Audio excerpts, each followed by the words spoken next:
February 22, 1986, 2 araw matapos ideklara ni Pangulong Ferdinand Marcos na siya ang nanalo sa snap elections, inanunsyo ni nooy Defense Secretary Juan Ponce Enrile at nooy AFP Vice Chief of Staff Fidel Ramos ang kanilang pagtiwalag sa rehimeng Marcos. Kinagabihan, nanawagan ng nooy Manila Archbishop Cardinal Sin sa mga tao na sumuporta sa mga nag-aaklas na sundalo.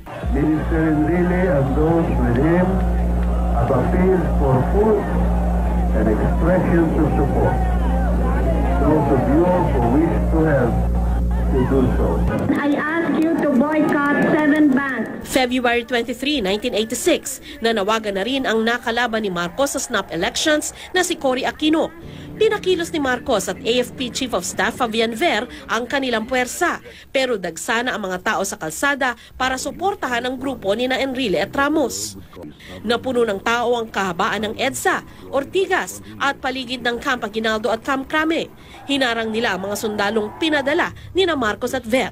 Nariyang lumuhod sa harap ng tangke at mag-abot ng bulaklak sa mga sundalo.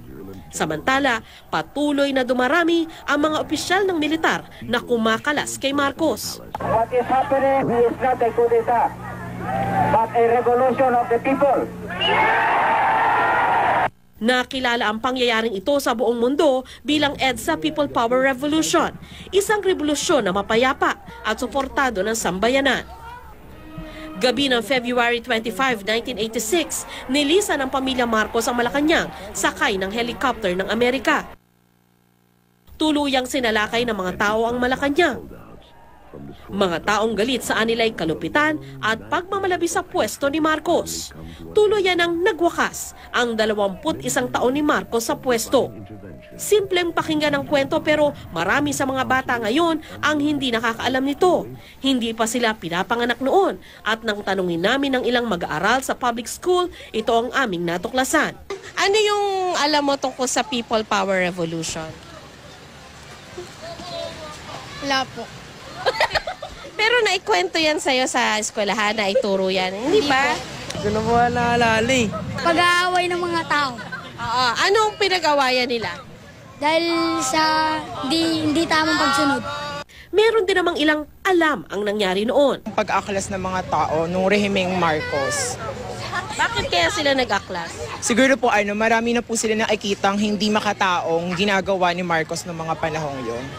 Sabi ni Reggie, karamihan sa kanyang alam natutunan niya sa pamilya at pagbabasa sa internet. Si Isabela naman, 13 anyos, iminulat daw ng kanyang magulang at eskwelahan. Hindi kayo makakapagsalita ng malaya, hindi kayo magkakaroon ng kalayaan para sa inyong malay kung hindi sila nag-ed sa People Power Revolution. So sana po maalala nila na ang kalayaan nila ngayon ay may bigat at kailangan nila yon itaguyod.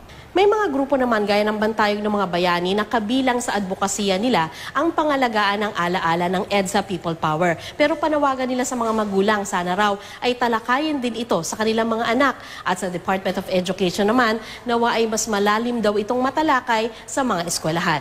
Ang citizen ang nagtumba kay Marcos, ang citizen ang nagsira sa dictatorship. Buong taon naman daw ay may mga aktibidad sila para panatilihing buhay ang espiritu ng People Power. At sa Sabado nga, magtitipon sila sa EDSA People Power Monument sa EDSA at White Plains Avenue. Sandra Aguinaldo, Nakatutok, 24 Oras.